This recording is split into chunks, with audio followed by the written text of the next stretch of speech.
Imos, por tanto, dar comezo ás mesas de debate ao redor da carta e comezamos. Esta mañá teremos dúas mesas sobre linguas non oficiais, é dicir, linguas cobertas únicamente polo artigo 7, que é, se me permitides decirlo, para min é o artigo máis importante da carta, o artigo dos principios, o artigo fundamental que cobre a todas as linguas, naturalmente, pero en algúns casos hai linguas que só están cobertas por este artigo. Esta primeira mesa, a división foi Occidente-Oriente, en fin, máis ou menos. Por tanto, nesta primeira mesa temos representantes de Asturias, Castela e León, Extremadura listo, non? Listo, exactamente. Así que vamos a facer unha intervención nesta orde. Como tedes aí no programa, empezará Carlos Pulgar, portavoz da Xunta para a Defensa da Lingua Asturiana, posteriormente José Ignacio Suárez García, da Asociación Cultural Faceira, falando leonés, Héctor Silveiro, do Galego en Castela e León, é un académico correspondente da Real Academia polo Bierzo, galega. Logo Carlos Jesús Varela Enlle, académico correspondente tamén da Real Academia Galega polo EONAVIA, falará do galego en Asturias. Tamara Flores, da Universidade de Beira Interior, falará da fala en Extremadura, e Eduardo Naharro Macías Machado, membro da Asociación A Lengua Diana, falará do portugués en Extremadura. Eles saben xa como están as cuestións dos tempos, como sabemos todos e todas, por tanto, empezamos sen máis dilación. Haberá unha primeira intervención, despois unha segunda, e depois abriremos o debate para todo o mundo. O enriquecedor sería que tivésemos un debate fortalecido, neste sentido. Bueno, deixo a palabra, por tanto, a Carlos Pulgar, portavoz da Xunta pola Defensa da Lingua Asturiana. Bueno, muchas gracias a Fernando e ao Consello da Cultura Galega por el convite a participar nestes xornais. E, como diz, pues, bueno, vengo en calidad de portavoz de la Xunta pola Defensa de la Lingua Asturiana, que é unha asociación reivindicativa, unha asociación ciudadana que, bueno, con máis de 30 años de historia en la defensa de los derechos lingüísticos de los falantes de asturiano y que desarrollamos, pues bueno, a través de traballo, digamos, reivindicativo de CAI, digamos, es decir, hacemos manifestaciones, conciertos, movilizaciones de todo tipo y también tenemos un trabajo, evidentemente, marcado por la situación del idioma, pues de formación, de cursos y de diferentes cuestiones referidas a la divulgación de la situación del asturiano, de los derechos lingüísticos, por cuestiones que voy a ir explicando. Voy a afitarme a lo que ha dicho Fernando, espero que en tiempos y sobre todo nos referido a la carta. Sí que es verdad que en lo que lleve la temporalización hay que ir abriendo un poco, esbillar determinados temas un poco diferentes por la situación del idioma, porque si agarramos 2 años o 4 en el caso del asturiano y probablemente de otras lenguas que están aquí, pues por el hecho de que hay muy pocos avances o no hay casi avances, pues hablaríamos que los últimos 3 o 4 años pues no pasó nada, que sería como hablar de la nada. Entonces sí que tengo que abrir ese marco temporal un poco más porque si no iba a ser un poco surrealista la intervención. Falando del artículo 7, que todos supongo más o menos conocéis y tal, pues en el punto 1 y en los subpuntos diferentes de objetivos y principios, que llegue como el reconocimiento de expresión de riqueza cultural de la lengua. El asturiano sí que tiene un cierto reconocimiento desde el año 81, donde se aprueba el Estatuto de Autonomía. Allí aprobóse en el artículo 4, pues falaba de que el asturiano pues iba a gozar de protección y que se promovería el uso y la difusión en medios de comunicación y en el sistema educativo. Después, claro, acotábase eso diciendo que iban a respetarse en todo caso las variantes y además la voluntariedad en la enseñanza. Es allí la primera aparición en lo que es digamos, la protección del asturiano, que ya vía estatutaria en el año 81. Y claro, aparte del glotónimo, que en aquellos momentos, en el artículo 4 del artículo, usóse en aquel momento la palabra bable, era el bable gozará de protección, y así seguía el artículo, usando un término que no es estrictamente popular. El término popular para la lengua era y va a seguir siendo asturiano. Pues ese estatuto, digamos, ya fue cepillado, que empezó una tradición de cepille de estatutos que llega hasta nuestros días en todo tipo de cuestiones, y llevaba un entrecomillado que el bable, como lingua propia de Asturias, gozará de protección tal. Pues bien, en la negociación de ese estatuto, en el 81, supongo que en los gobiernos era en ese momento de la UCD y tal, desaparecieron esos comes y porque hacía referencia a que el asturiano ya era la lengua propia de Asturias y con ello implicaba que cumpliendo los preceptos constitucionales lo normal sería que les lingües, que dice que les demás lingües serán también oficiales de acuerdo con los estatutos, eso iba a hacer que automáticamente o casi automáticamente el asturiano iba a tener que ser oficial. Por eso cepillaron eso y dejaron la expresión solo del glotónimo sin dar ninguna explicación de lo que era. Por eso existe un cierto reconocimiento como expresión cultural, pero más nada. Y después, en la segunda parte de ese artículo, falábase de que una ley tenía que regular ese artículo.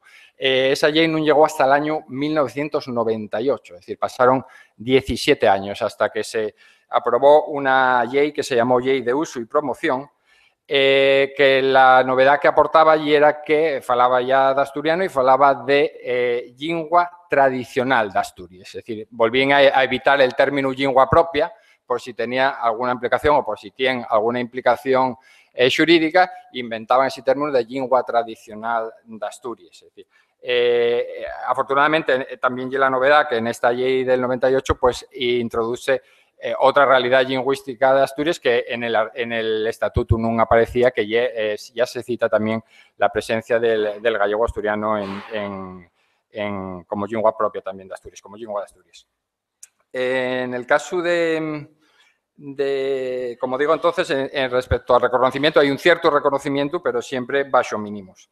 Después agrupo los puntos que vienen como B, E y I, que y pues el respeto de áreas geográficas de cada lengua y el mantenimiento de relaciones con otros grupos, la acción resuelta en el fomento, la B, la E y la I, que son el mantenimiento y relaciones con otros ámbitos que abarquen la carta, entre grupos que emplean una lengua o grupos del mismo estado que falen una lengua utilizada de manera idéntica y tal, todos esos paquetes, las autoridades asturianas no los cumplen de ninguna de las maneras. No existe ninguna previsión de relación con ningún otro territorio que exceda el de la comunidad autónoma.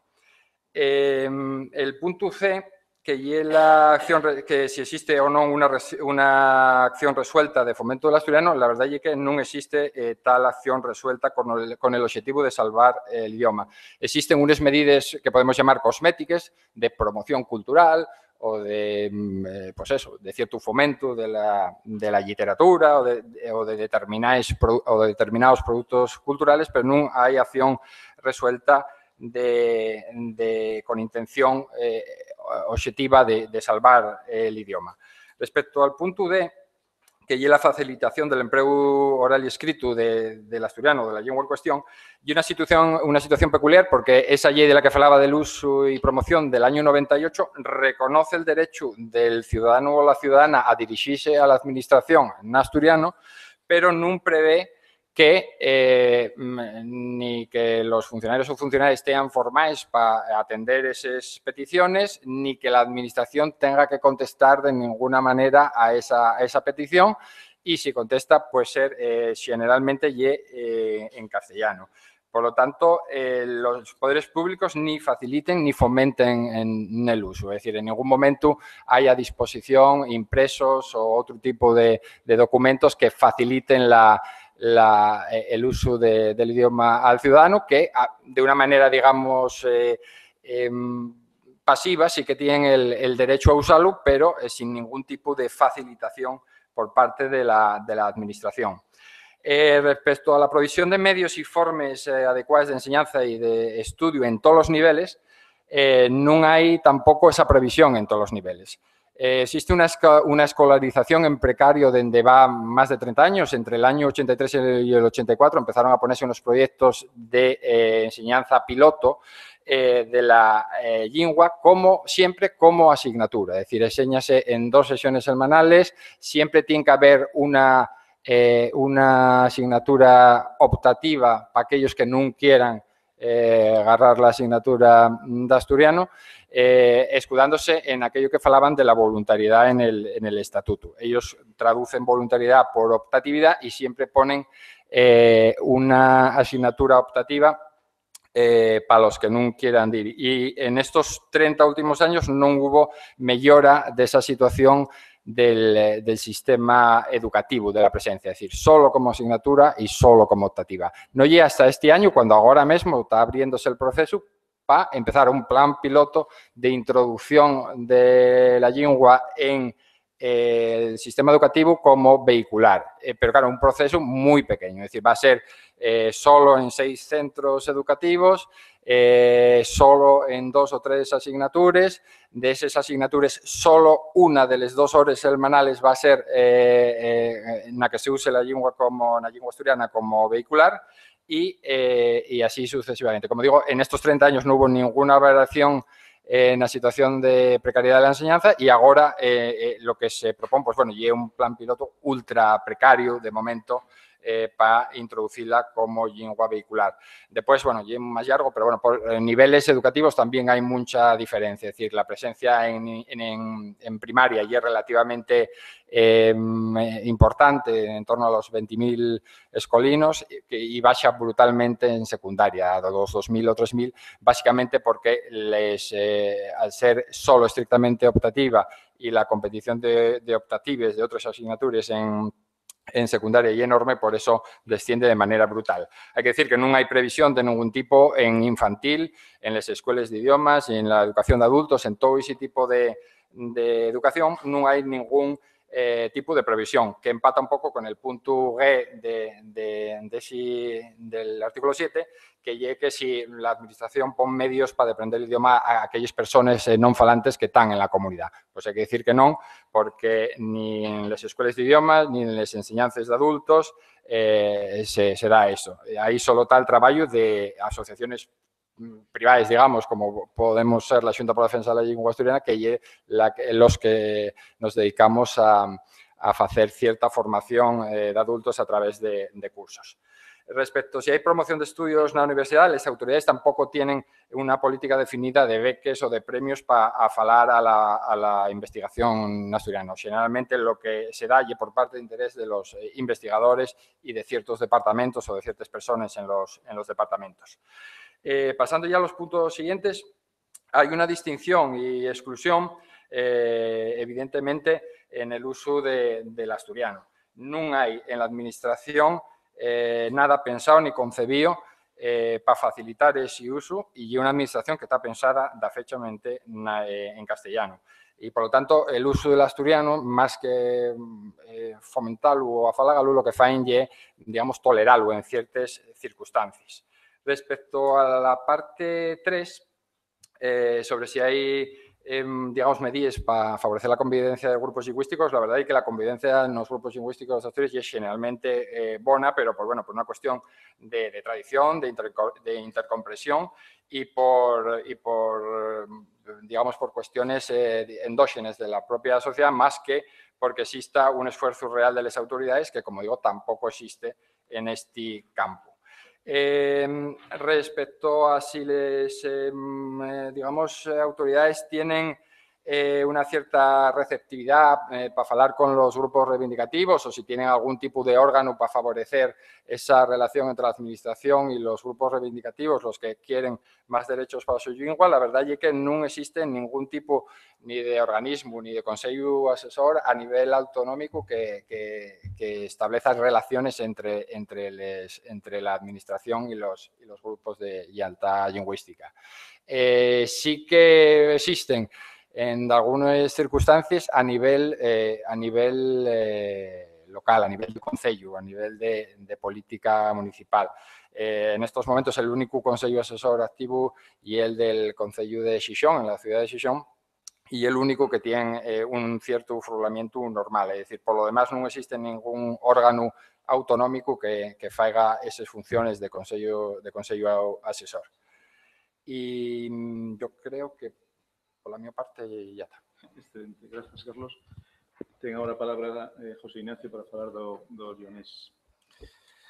Hola, buenos días. En primer lugar, gustaríame agradecer a a Fernando y al comité organizador de este foro el convite a este encuentro, porque ya es la primera vez que yo sepa que tengo anuncia que el Lionés está presente precisamente en un foro de este xeito, y quiero expresar públicamente las gracias. También tengo que confesar que cuando en uno de esos emails Fernando poníame que hiciera un discurso muy atractivo y elocuente, pues claro, la situación del Lionés, contar un cuentín de esos tan na tele, tan en todos los lados, pues bueno, desgraciadamente lle ante igual la situación, lle prácticamente una lingua como os voy a contar en breve, que está en peligro de extinción y la situación real. Voy a principiar sentando de algunas bases que peme que igual no conoce el auditorio, que son que, a guaño, actualmente falan el Lionés aproximadamente 25.000 personas en las provincias de León y Zamora, y que trátase de un patrimonio lingüístico compartido con Asturias, donde se llama asturiano o bable, y también con la tierra de Miranda, Portugal, donde se conoce como mirandés. Este número de personas, estas 25.000 personas, realmente no hay datos de xuro, porque el último estudio sociolingüístico que hubo sobre la lengua es del año 2008 y calculaba que había unas 50.000 personas, pero claro, de 2008 para acá, como la mayor parte de los falantes patrimoniales son xente muy mayor, pues haciendo un promedio, pues que queden aproximadamente la mitad. En cualquier caso, no hay estudio ningún sobre esta cuestión. Es importante señalar también que al encuentrase reconocido y protegido por el Estado de Autonomía de Castilla y León, en el artículo 5.2, y de ese momento precisamente entra dentro de la Carta Europea. Esta situación de peligro de extinción viene también en los informes de la UNESCO, y también como para afitar las bases del mi discurso, tengo que decir también que Castilla y León es la única comunidad autónoma que tiene otras lenguas, aparte del castellano, que tienen reconocencia dentro del estatuto, que no desenvuelve absolutamente ningún marco legal para desenvolver precisamente este punto del estatuto, ¿no? Tengo que decir también, al respecto de esto, que el Lionés no se oferta en el sistema educativo reglado de Castilla y León, y que yo sepa también de las comunidades que tienen lenguas al margen del castellano que tienen reconocencia, también debe ser la única que yo sepa. Esta situación lo que fae de fecho é que la Xunta de Castilla y León, y a partir de agora, cuando falo de Xunta, refiérome precisamente a este ente, la Xunta de Castilla y León, está incumpliendo no solamente el su propio Estatuto de Autonomía, sino la Carta Europea de Lenguas Regionales o Minoritarias, la Constitución Española, en el subpunto artículo 68, cuando dice que precisamente la Xunta tiene que promover las medidas necesarias para la ejecución de los tratados internacionales, y, por supuesto, el artículo 7 de la Carta Europea de las Lenguas Minorizadas en su totalidad, sin excepción. Y es terrible, no os puedo decir otra cosa, y es terrible. Teme que para poner luz un poquitín a esto que estoy comentando, este dato va a ser bastante oportuno. En xamás hubo partida presupuestaria para dar cumplimiento a las obligaciones de promoción fijada en el artículo 5.2 del Estatuto. No hubo partida presupuestaria en Castilla y León para desenvolver el Estatuto, sino que eso me queda buena cuenta de lo que os digo. Respecto a los informes del Comité de Expertos, el tercer informe, el del 2012, ya denunció que, leo textualmente, las autoridades autonómicas no adoptaron hasta la fecha las normas para la protección y promoción del lionés previstas por el Estatuto de Autonomía, ni desenvuelven medidas prácticas para proteger la lengua.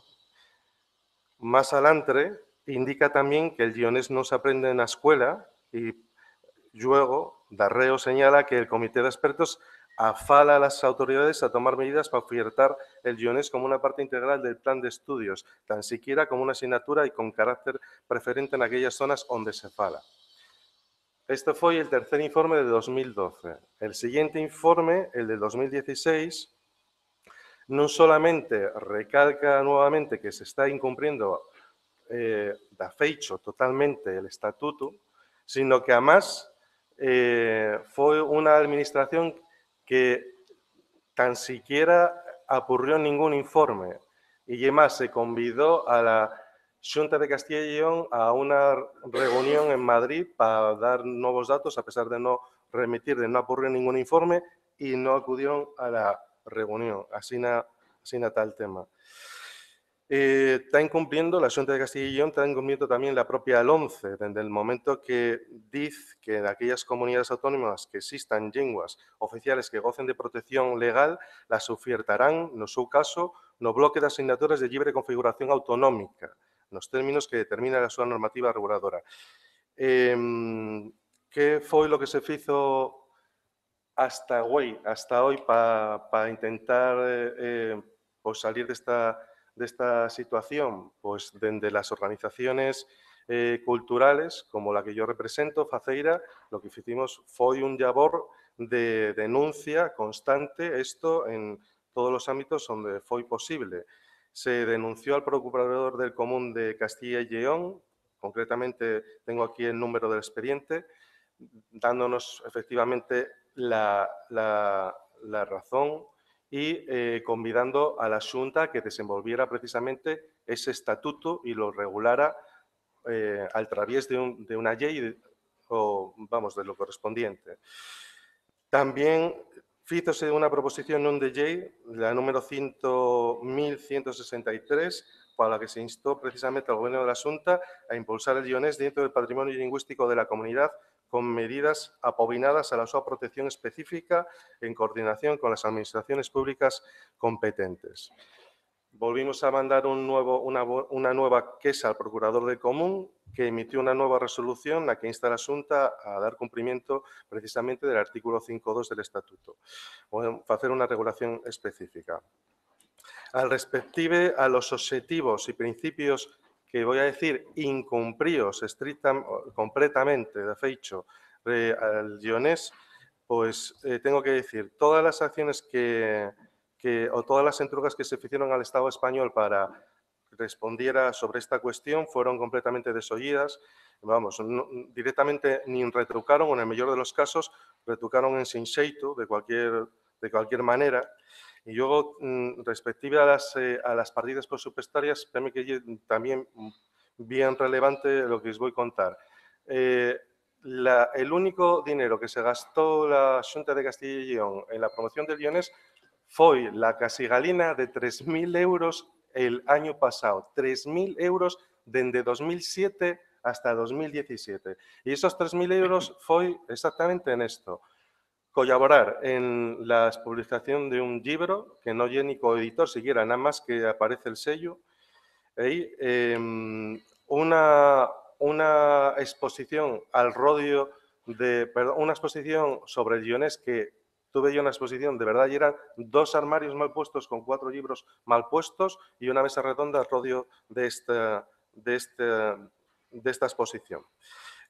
Para centrarme en los puntos específicos del artículo 7 de la Carta, en cuanto al respectivo del punto B, el Consejo que da la Carta Europea para que las divisiones administrativas no sean un pilancu para el fomento de una lengua, está siendo desatendido de fecho por el Estado español desde el momento en que permite que la misma lengua tenga tratamientos completamente extremados entre Asturias y Castilla y León. Respective al punto C, non se fizo ninguna acción resuelta para el fomento del lionés. Respecto al punto D, non se facilitó el empleo del lionés en la vida pública ni en la privada. Respecto al punto E, non se desenvolvió relación ninguna con Asturias, el otro territorio del Estado donde se fala la misma lengua.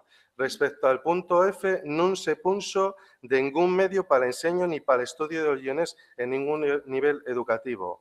Respecto al punto G, idem.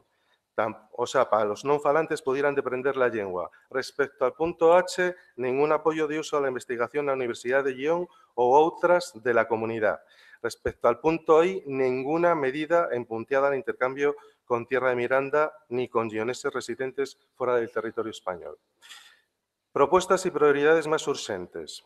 1. Desarrollo legal de los artículos 5.2 y 5.3 del Estatuto de Autonomía de Castilla y León, acordes con los objetivos y principios que establece el artículo 7 de la Carta Europea, de tal xeito que guionés y gallego tengan idéntico tratamiento normativo y práctico, atendiendo siempre a las singulares situaciones sociolingüísticas de ambas lenguas en la comunidad autónoma. 2. Creación de un órgano administrativo autonómico encargado de los labores de protección y promoción del lionés y del gallego, a fin de fijar una política de defensa de ambas lenguas coordinada, coherente, eficaz y con continuidad. 3. Promoción del lionés, fitándonos el respeto de las variedades constitutivas de la lengua, en todos los aspectos que recolle la Carta. Punto número 4. Introducción del enseño del lionés dentro del sistema educativo de Castilla y León con carácter prioritario en las zonas donde la lengua se caldien y de acuerdo a la demanda social no resto de zonas. En todo caso, la enseñanza del lionés tendría que estar presente en la educación infantil, primaria, secundaria y bachillerato. Punto 5. Recuperación de toponimia autóctona, haciendo en primer lugar un inventario de los topónimos tradicionales mayores y menores para darreo incluirlos los nomenclatores geográficos y la rotulación. Y punto 6, y termino con esto, en política cultural, afitar la creación cultural literaria en lionés, colaborar con las organizaciones que desde dentro de la comunidad autónoma imponen el seu labor a la protección del estudio y la recuperación del lionés, apoyar la presencia de esta lengua en los medios de comunicación social y, para rematar, dar puso a los estudios e investigaciones sobre el lionés. Muchas gracias y ya me gustaría haber contado un cuento más guapo, pero no ya cena. Moitas grazas, José Ignacio, e moitas grazas a máis por acomodarvos moi ben os tempos de momento vos os dous. E agora ten a palabra Héctor Silveiro para falar do galego en Castela e León. Moi ben, bons días a todos e a todas. Agradecer tamén a invitación por iniciar xa o curso. Dicir simplemente que, aínda que eu son académico correspondente, gustaríame enfocar a miña intervención desde o punto de vista fundamentalmente como cidadán, por tanto, como persoa que traballa arreo para que dende distintas asociacións e demais o que o galego estea presente.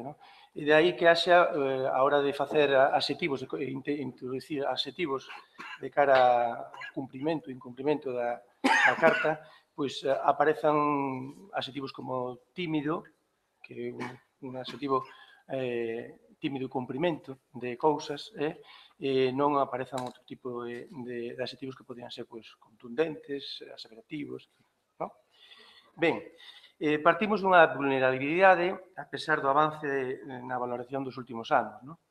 Hai algunhas cousas que compartimos, evidentemente, coa situación do lionés, porque estamos dentro do que é a Comunidade de Castela e León, pero vou a obviar un pouco o que foi o proceso de aprobación no Estatuto, etc., e centrarme xa no que son os últimos anos.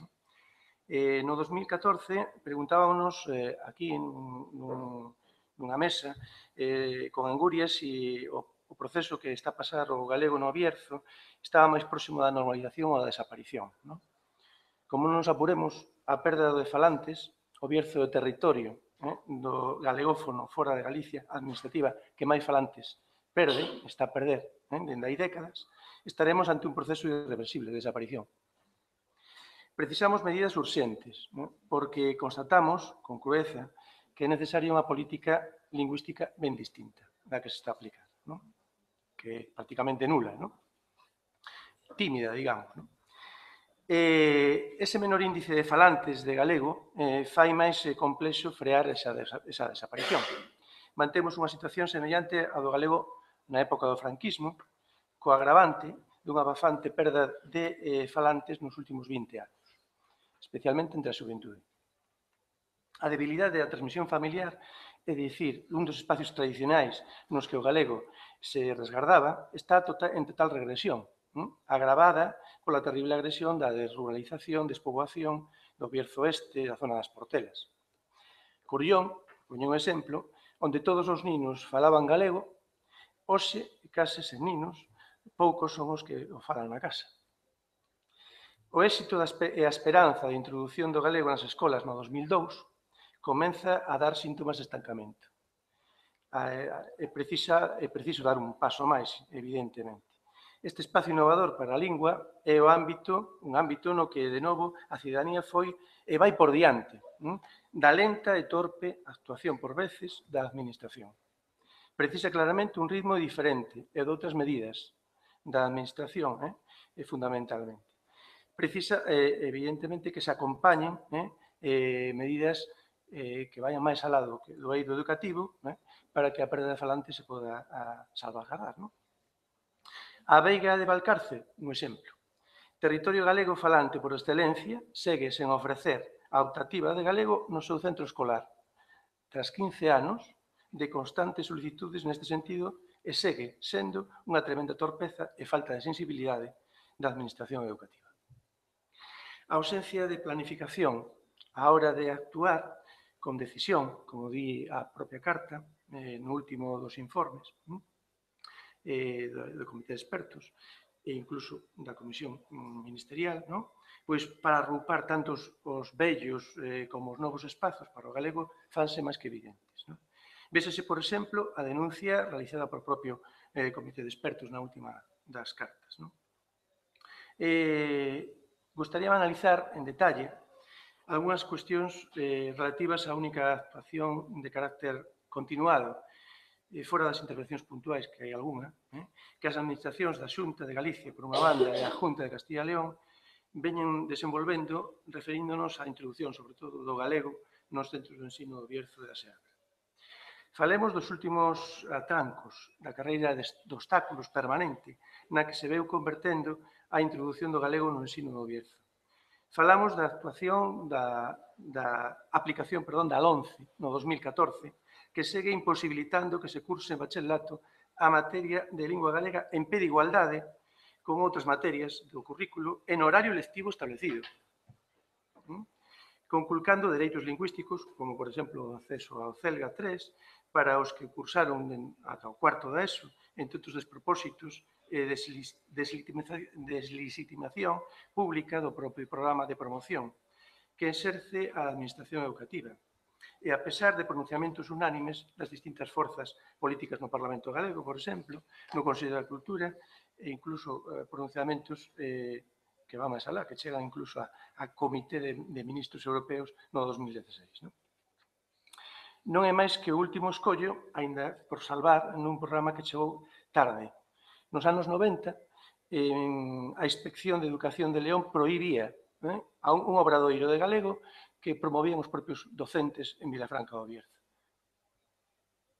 Hoxe estamos nun obradoiro galego semellante e seguimos con atrancos diarios. Lembremos que polo éxito da tímida introducción no 2001 ou no 2006 se decide introducir, ademais, da hora optativa semanal en galego, que non é lingua galega o que se dá, a partir do cuarto da ESO e bacharelato a asignatura da materia de lingua e cultura galegas. E a pesar de que a 1000 familias se escollían anualmente, curso a curso, esa optativa en 12 centros de primaria, 4 IES de secundaria do Bierzo, e as que se sumou no 2007 na Seabra, en Zamora, un centro de primaria. Aínda non conta con departamentos propios tras 15 anos de aplicación. Non podemos asegurar nin que estea asentado este programa, porque os freos sempre permanentes por parte da Administración, cando non por parte das directivas de algún centro escolar, son constantes. A Administración, a Comisión de Seguimento da Junta e a Xunta habitualmente chega tarde. Existe, pero chega tarde. No presente curso aínda non se reuniu e segue sen dar solución satisfactoria acorde coa filosofía da promoción ante a aplicación da LOMCE, por exemplo, tras varios anos, dende o 2014 ata o 2017, segue sen dar solución a ese problema. Tampouco se fixo publicidade oficial ata o ano pasado, na que a Secretaría Xeral de Política Lingüística adoptou pois, esa resolución e se puxo a publicitar por primeira vez oficialmente o propio programa. E ante o estacamento actual das matrículas, anúnciese para o próximo curso a incorporación dun novo centro, curiosamente, que pelexou por sumarse ao programa, de novo dende abaixo da cidadanía, os profesores, os pais, os que fixeron o imposible, a pesar da inspección de León, pero segue sen resolverse o tan solicitado centro, e caso evidente, necesario, da Veiga de Valcarce. Só indicar que as familias, o verdadeiro sostén do programa, son realmente os que fan que ese programa sexa un éxito e podamos falar de timidez da incorporación do galego ao ensino no Bierzo. Queremos sinceramente que o programa debe revisarse coa intención de asentalo definitivamente e cumplir coas perspectivas que o galego en Castela e León precisa e que o Estatuto mandata, como a Carta Europea tamén invita a realizar. Estamos plenamente de acordo coas palabras de Fernando Ramallo, recentemente no cuarto seminario de Prolingüismo no Senado, que falaba de regeneración que vai vir en función de dar pasos decididos cara á oficialidade. Eu creo que esa a meta e debería ser os pasos a dar. A Carta Europea invita a poñer en marcha medidas de planificación de carácter permanente e continuado que permitan salvaguardar a lingua nestes territorios. A única actuación que con este carácter se está a facer é precisamente a educación dende o 2001, pero contrasta con outros impedimentos. Quero lembrar aquí que no ano 2000, un pouco antes de que se aplicara se iniciasen os trámites de aplicación de firma polo Estado español da Carta, un concello unilateralmente, digamos, a Veiga de Valcarce, no ano 2000, declaraba que oficial a lingua galega no concello. Pois foi impedido dunha forma bastante agresiva por parte de Castela e León. E, bueno, é un proceso realmente lamentable, porque, evidentemente, ese sería un camiño que ahora mesmo, coa aplicación da Carta, sería factible ou posible. A Administración local no Bierzo e nas Portelas ven colaborando con grupos interesados na defensa do galego. Están dispostos a promover accións deste tipo máis a ludo puntual. Vimos traballando onde o 2014 coa Administración local e a comarcal do Bierzo, a pesar das eleccións municipais nos retiveron un pouco cambios alcaldías e demais, dando pasos para que no 2016 cheguemos a posicionamentos xa moi avanzados e que esperemos que no 2017 podamos concretar un acordo con medidas concretas moi ao fío dese artigo 7 da Carta. As cousas de Palacio de Transformas van despacio. Constituímos unha comisión de traballo que ten un ano e medio de vida, onde está o Consello Comarcal, un grupo de alcaldes importante do Bierzo Oeste, dispostos a avanzar nesta dirección. É importante tamén sinalar que a propia Academia de Galicia, a propia Secretaría de Política Lingüística tamén está manifestando interese en participar e avanzar por aí. Entón, tomando como punto de referencia o que xa feito en educación para arroupar precisamente o que se fai aí, estamos pasando a falar de elementos de carácter cultural, a abordar a implicación e as medidas que se podan tomar dende as administracións locais, medios de comunicación, a aparición dos medios de comunicación, evidentemente unha aposta especial estábamos facendo este ano, de feito tamén se fixo cara á Academia, de intentar que un Día das Letras Galegas, como é o 2017, fora proclamado a un autor do Bierzo, o Resurdimento do Bierzo. Eso non foi posible, pero sí que estamos lanzando medidas ao redor dese bicentenario do autor, Antonio Fernández Morales, de cara a difundir a necesidade de incorporar todo tipo de actividades permanentes con respecto ao galego no Bierzo. Para rematar, quería comentar que, o artículo 7 da Carta Europea evidentemente, se poden avanzar en moitísimos aspectos, cousas que xa se teñen máis ou menos faladas dunha forma informal entre o Consello Comarcal, a Secretaría Xeral de Política Lingüística, os distintos órganos entes ali representados en esa comisión que falábamos, non? Se falaba, por exemplo, da participación do propio Consello Comarcal na Comisión de Seguimento do Programa de Promoción da introducción do galego nos centros escolares do Bierzo, das Portelas.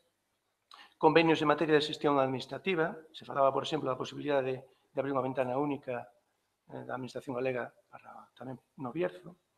Edición de material en materia de cuestións de culturismo,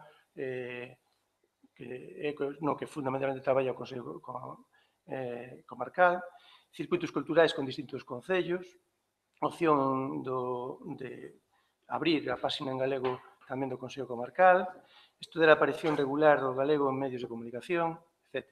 Que son medidas que se poden abordar perfectamente e que están xa, de alguna forma, faladas, pero falta a concreción.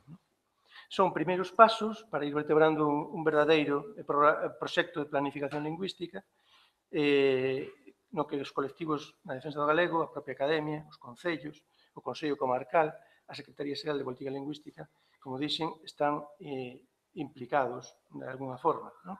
E a Carta Europea está dándolle cobertura, perfectamente, cobertura legal que é necesaria para poder abordarla sin problema. Non?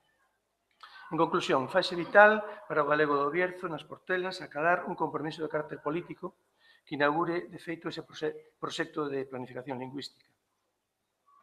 Porque, se non se respecta, por exemplo, a toponimia galega do Bierzo, ou que sexa cooficial o galego en Vega do Alcárcer, que é unha cousa lexítima e que non debería molestar a ninguén, creemos que os pasos ainda seguen sen darse. Non? Deberían darse en función de que a Carta Europea está xa arroupando legalmente esa cuestión. Bercianos e naviegos, portelás, valegos e galegos, xuntos deben evitar que a casa rica que comparten se queime, porque o incendio está proclamado. Non? O incendio da posible desaparición dun territorio galegofalante tan amplo que vai máis alá do que é a fronteira administrativa de Galicia de hoxe. Non? E, bueno, eu creo que de momento poderíamos deixarlo aquí. Moi ben, moitas grazas. Héctor, ten a palabra agora Carlos Jesús para falarnos do galego en Asturias. Bos días. Primeiramente, agradecer ao Consello da Cultura Galega que nos dea esta voz que moitas veces pois non temos nin siquiera na propia Asturias. O Estado español asina no ano 2001 a Carta Europea das Linguas Minoritarias. Esta carta sérvenos para valorar como mecanismo de control a situación do galego de Asturias. En primeiro lugar, apreciamos a inexistencia por parte do Goberno do Principado dun censo de falantes, supoñendo que oscilarían entre os 30.000 e os 40.000, e que porcentualmente o galego sería a lingua autóctona máis falada de Asturias. O seu uso decrecería entre a poboación máis nova e aumentaría na de maior idade. En segundo lugar, estaríamos diante dunha situación completamente anómala. A Academia da Lingua Asturiana, que é da lingua asturiana, non das linguas de Asturias, como o seu nome indica, colle a súa potestade no ano 1995 tras a reforma dos seus estatutos, baixo a presidencia de Antonio Treviño Lombán. Aspecto totalmente insólito no eido europeo.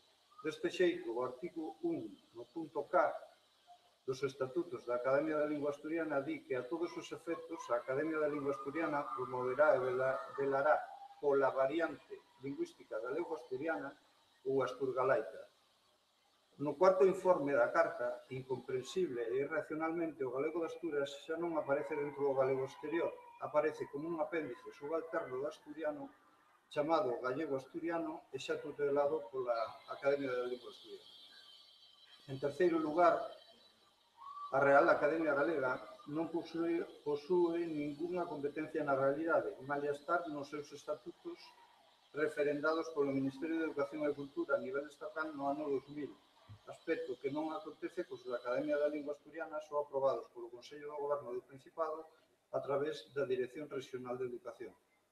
Os estatutos da Real Academia Galega no artigo 4 din: enténdese por idioma galego o propio de Galicia, así como as súas variantes faladas nos territorios exteriores Asturias, León e Zamora.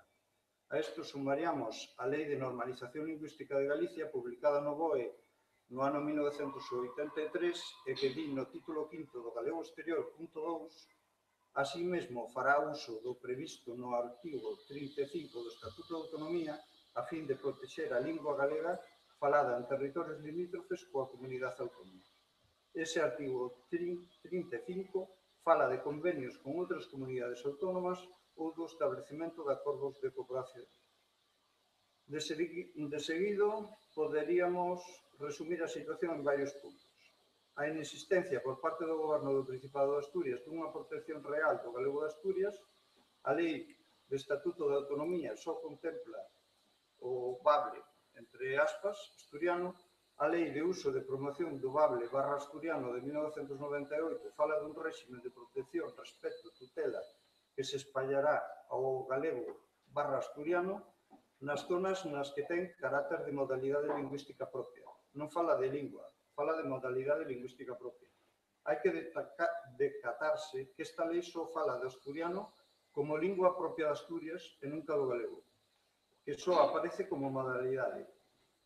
Non se sabe ben de cal lingua e úsase intencionadamente o glotónimo ilegal de fala, que non indica nada. Esas zonas lingüísticas non están definidas por parte do goberno asturiano. Deste xeito podemos atopar como se dan clases de lingua asturiana en territorio galego falante como é Verducedo, Allande ou Luíña, Ibias. Do mesmo xeito, a sinaléctica por parte do Principado aparece en asturiano en lugares tan dispares como a Veiga, Valdebois en Ibias, El Valledor, Allande, por citar tan só uns poucos exemplos. Seguindo o artigo 7 da Carta relativo ao fomento do galego de Asturias, temos unha política de subvencións onde oficialmente non é posible deslindar a porcentaxe que vai para o asturiano e o que vai para o galego de Asturias, o gallego asturiano. Por outra parte, os resultados non deixa de ser un mero lavado de cara á galería por parte do goberno do Principado. O punto é claramente violado por parte do Principado e da Academia da Lingua Asturiana, non existindo ningún tipo de relación dos galegofalantes do EO Navia co resto dos territorios de lingua galega a nivel institucional, e cando se dan a nivel social ou cultural son totalmente dinamitados por parte do goberno e certas institucións asturianas. No punto F, advertimos a inexistencia dunha política lingüística determinada para a comarca do EO Navia. A Academia da Lingua Asturiana posúe unha secretaría totalmente inoperante e logo existen unhas oficinas de normalización lingüística, unha no Parque Histórico de Navia e outra na Mancomunidade de Ozcoseo, sin criterios uniformes científicos. No ensino, a falta de material é palpable, sin unidades didácticas axeitadas, copiadas ás veces do asturiano e a outras veces do galego. Para dar clases precisase un cursillo de 40 ou 60 horas impartido pola Academia da Lingua Asturiana segundo as fases e ser licenciado en Filoloxía preferentemente. A materia é optativa, competindo con outras segundo os centros e sen ter a posibilidade de elixila en todos eles. Se seguimos ascendendo na oferta educativa, non existe ningún curso, asignatura, nin grau de galego na Universidade de Ubieu, nin en Magisterio, nin nas escolas oficiais de idiomas. A inexistencia de programas en galego de Asturias na TPA, magnífica excepción de Camín de Cantares por iniciativa particular do presentador Ambás. Mesmo producíndose en moitos programas unha culturización por parte do asturiano e do español realmente alarmante. Debería existir unha desconexión para o EO Navia na idea como se fan algúns programas da televisión URT de Navia e tamén na RTPA se infrinxen os dereitos dos galegofalantes sendo excepcións puntuais as intervencións en galego e sempre sendo por iniciativas particulares ou de militancia lingüística cultural. A promoción de estudos e investigación é claramente insuficiente, sendo moitas veces resultado tan só do altruísmo de asociacións e particulares. Non existe prensa, nin revistas en galego de Asturias, e os poucos libros subvencionados teñen que ser publicados obrigatoriamente coa normativa asturiana. Xa non falemos dos eidos institucionais. As webs do Principado non están nunca en galego-asturiano, nin no eido judicial, nin no eido administrativo. Ás veces existen propostas que raramente se cumpren. A declaración da Veiga, as solicitudes en San Martín de Ozcos, el Franco, etc. Na cuestión da toponimia, existe unha xunta asesora da toponimia do Principado que marca as pautas dos topónimos tradicionais que se deben utilizar, pero sempre usando a grafía da lingua asturiana ou mesmo oficializando topónimos en español ou vulgarismos. Cabe pensar que se o galego asturiano non é oficial, como poden ser oficiais estas formas toponímicas. Outro feito salientable é a suposta oficialización de topónimos conxuntos Ría de Leo, cando o goberno do Principado está infringindo a oficialidade do topónimo Ría de Ribadeo, referendada pola Comisión Xeográfica Nacional do Consello Superior Xeográfico, dependente do Ministerio de Fomento do ano 2008. Pola parte galega hai un claro desinterese pola cuestión. A Real Academia Galega debería ter un maior compromiso co galego extremeiro, incidindo nas normas legais que posúe. É inadmisible que para a avaliación da Carta sobre o Galego de Asturias só estea no último informe, o cuarto, a opinión da Academia da Lingua Asturiana tomada como única institución científica de referencia. A Xunta de Galicia declarou nos xornais que ia poñer unha oficina para o galego extremeiro. Mesmo o presidente Feijóo falou hai tempo da oficialidade do galego de Asturias e a Real Academia Galega da posta en marcha dun seminario sobre o galego extremeiro que nunca máis se soubo da cuestión. Os medios xornalísticos seguen a usar a toponimia deturpada, sendo de xeito grave na RTG e na TVG. Nesta última, mesmo recibindo peticións de asociacións culturais da zona, négase a transmisión e cando fai é dun resultado totalmente científico, tipo Alalá ou tipo Luar.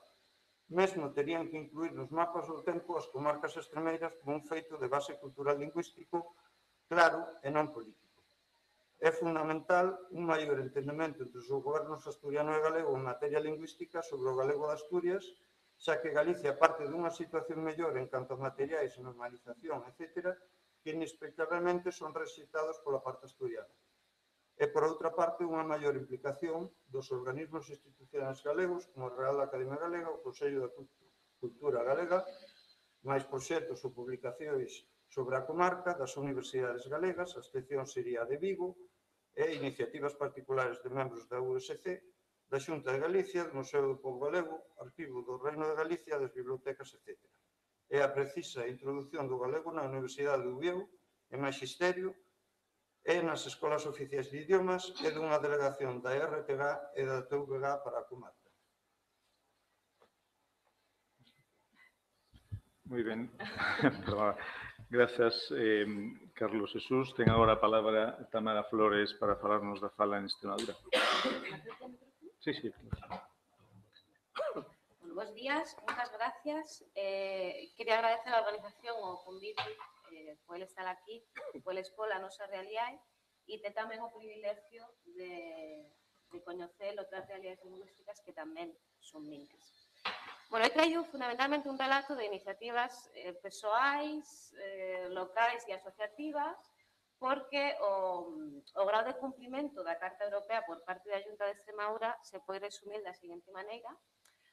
Neste cuarto informe, o Comité de Expertos non recibí información alguna sobre este compromiso e solicita que se le informe ao respecto no próximo informe periódico.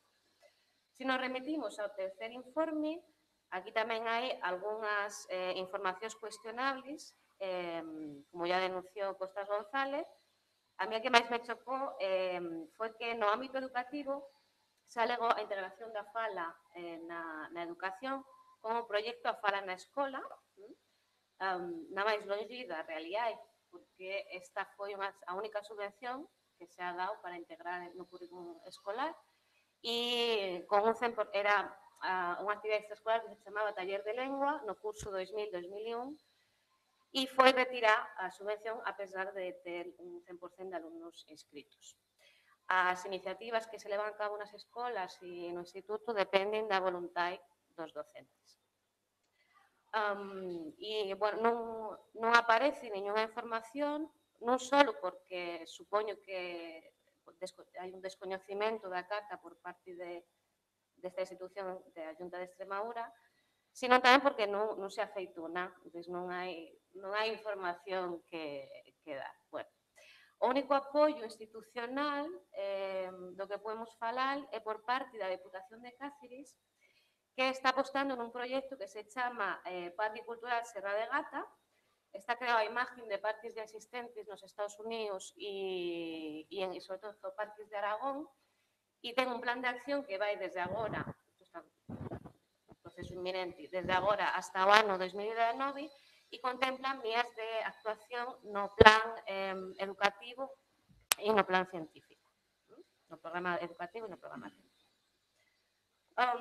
Por o demais, atendendo un pouco aos puntos que aparecen neste artículo 7, por o que respecta ao primeiro, que é o recoñecemento das linguas regionais e minoritarias como expresión da riqueza cultural, seguimos igual que estábamos, non temos un recoñecemento estatutario, solamente a declaración en 2001 da fala como bien de interés cultural, que non ten maiores implicacións, é unha declaración que se pode facer unha ermita, un campanario, non ten implicacións posteriores, e moitas veces se olvida esta declaración de ben de interés cultural, non aparece, por exemplo, como ocorreu no plan territorial de Serra de Gata do ano 2015, non aparece mención ninguna a este ben de interés cultural que é a fala. O punto B, o respecto da área geográfica, non presenta maiores problemas, e o resto de puntos hai iniciativas, como he dito, individuais e de asociacións. En 2009 foi creada unha asociación local e autofinanciada, que é o Lagarto Verde, nas Sellas, nun dos 3 lugares, que ten 2 actividades anuais. Unha é a publicación dunha revista que se chama Anduriña, na que participan diferentes agentes do lugar, con recetas, testimonios e un último apartado, un glosario de palabras que les creen que se están perdendo. E a outra actividade é a representación, ten un grupo que se chama Lagarto Cómico e representa unha obra original en lagarteiros dos usados. Despois, en 2013, se creou unha asociación, a Asociación Cultural A Nosa Fala, con integrantes dos 3 lugares e que recolle un pouco o testigo da Asociación Fala e Cultura, que ya desaparecei, ainda aparece registrar como asociación, pero non ten actividade. Esta asociación, a Asociación A Nosa Fala, creou diferentes grupos de traballo, de recollida de léxico, de difusión das fala entre os docentes, gastronomía dos 3 lugares, etc. E, bueno, a partir de, pero quero dir por puntos, no empleo oral e escrito, esta asociación tamén ha creado unha proposta ortográfica, se ha reaberto ese debate sobre como se ten que escribir a fala, e en 2015 tamén aparece outra proposta ortográfica, criterios para orientar a ortografía do Val de Xálima, por o Grupo Xálima, que está composto por José Luis Martín Galindo, Eduardo Sánchez Maragoto e Antonio Corredera. Con respecto ao empleo escrito, tamén han aparecido algunhas publicacións en fala, principalmente o Novo Testamento, editado por Proel, que é unha iniciativa que tamén se leva a cabo en Aragonés, por exemplo, a publicación do Pequeno Príncipe, con a traducción de Antonio Garrido, e a publicación dunha colección de contos infantís na que intentamos aproximarnos ao que podería ser unha escritura única da fala dos 3 lugares, e esta traducción a FIDE en colaboración con o traductor do Nostiarra, Josu Zabaleta. Bueno,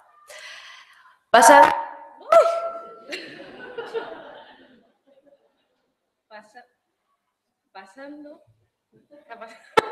ao punto F.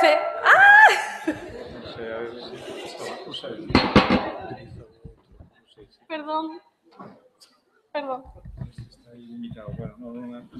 E que soy baixiña.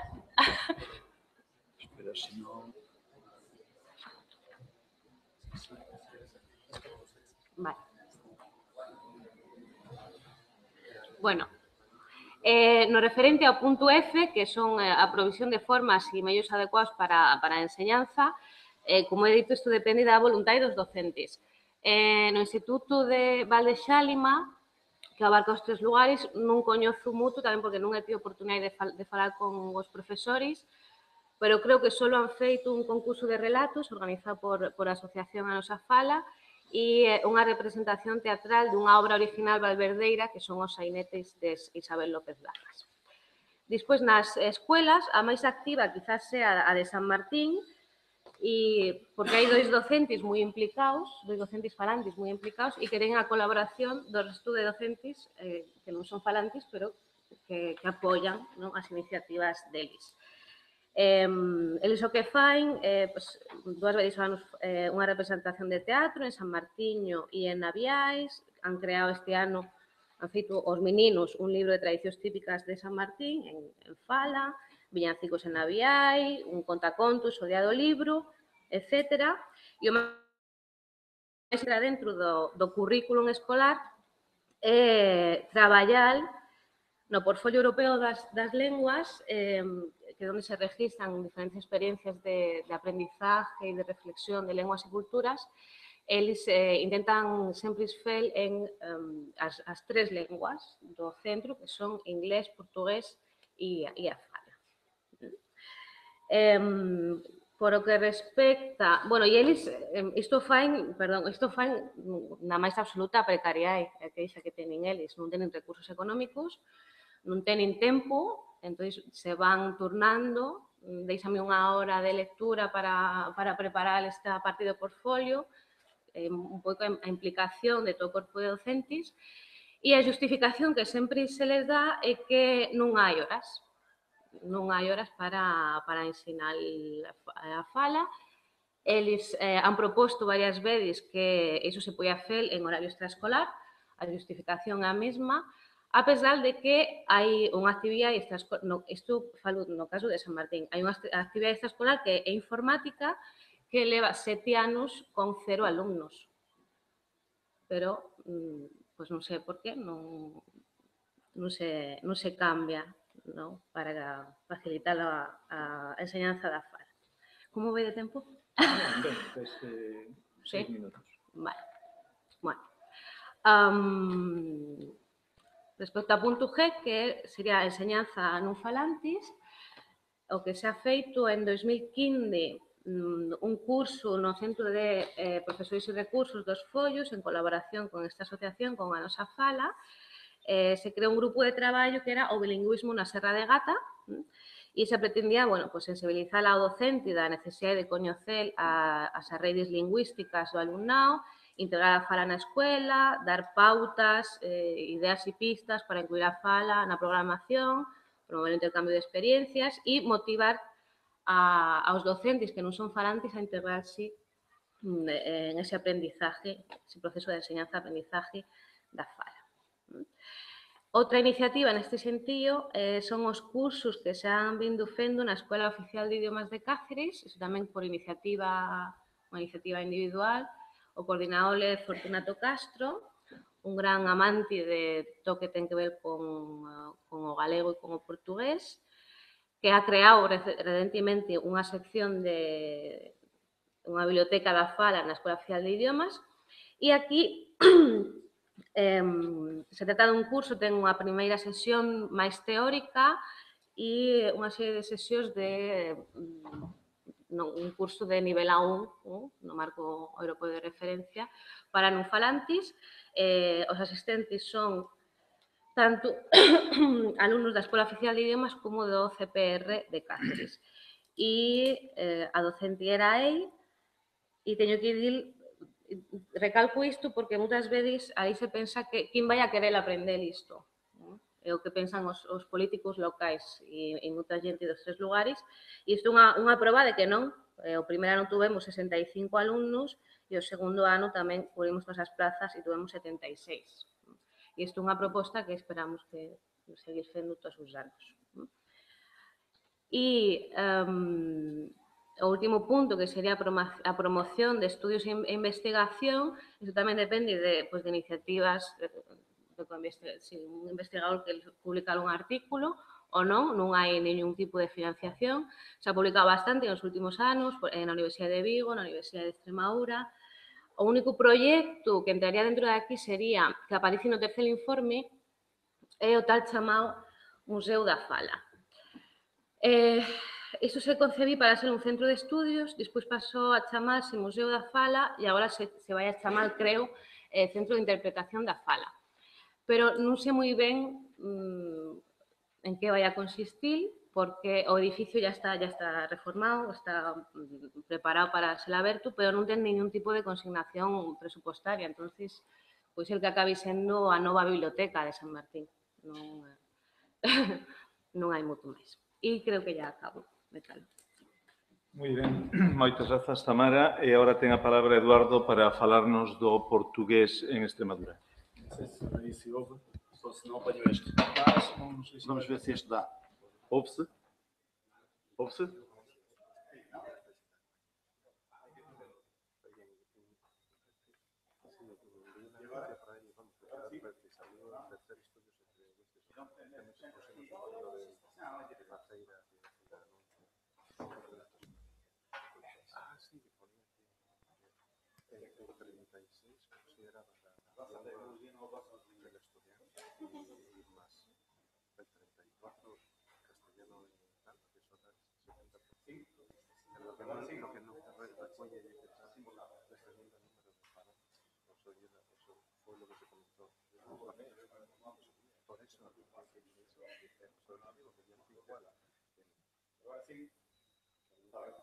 Bom dia.